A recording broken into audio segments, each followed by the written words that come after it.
Huku Wakenya wakikaribia kufika kikomo cha mwaka 2025, utafiti mpya wa kitaifa unaonyesha kwamba ongezeko la gharama ya maisha ndilo changamoto kubwa inayowakabili Wakenya kote nchini.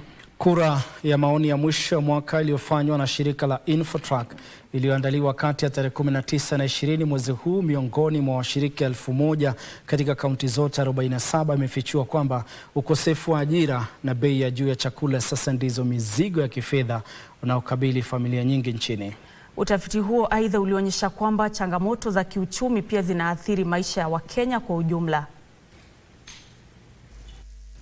Utafiti wa mwisho wa mwaka uliofanywa na shirika la Infotrack ambao uliandaliwa baina ya tarehe 19 na 20 mwezi huu, ambapo watu wazima 1000 walishirikishwa katika magatuzi yote 47 kutathmini jinsi Wakenya wanavyoaga mwaka huu na matarajio yao ya mwaka ujao.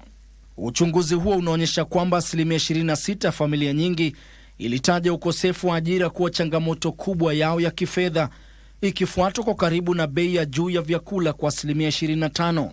Karo ya shule inawajibikia asilimia 17, huku asilimia 14 wakisema mapato duni ndiyo mahangaiko yao makubwa. Changamoto za kiuchumi pia zinaathiri hali ya afya kwa ujumla.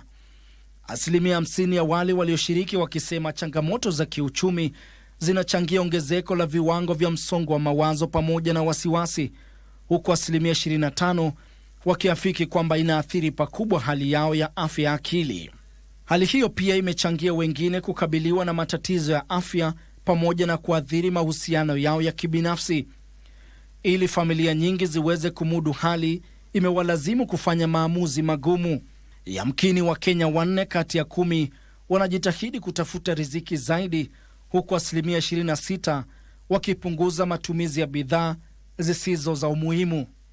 Wakati huo asilimia 22 hukopa kutoka kwa marafiki au jamaa zao na asilimia 15 wakigeukia mikopo, ishara ambayo inadhihirisha uhalisia wa changamoto za kiuchumi. Wakenya wengi wamelalamikia gharama ya juu ya maisha kutokana na masuala ya uongozi. Asilimia 31 walisema kuwa ufisadi ndiyo kisababishi kikuu, ukifuata na ushuru wa juu kwa asilimia 26, huku asilimia 16 wakilalamikia sera za serikali pamoja na misukosuko ya kiuchumi duniani kama vile bei ya mafuta. Wakirejelea mwaka huu, asilimia 41 wa Kenya walitaja mwaka 2025 kuwa mbaya zaidi, huku asilimia 19 wakisema uliwafaa.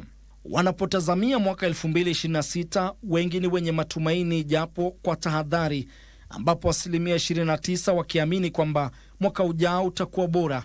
Asilimia 30 wanaofia huenda ukawa mbaya zaidi, huku 1 kati ya 4 akitarajia mabadiliko machache.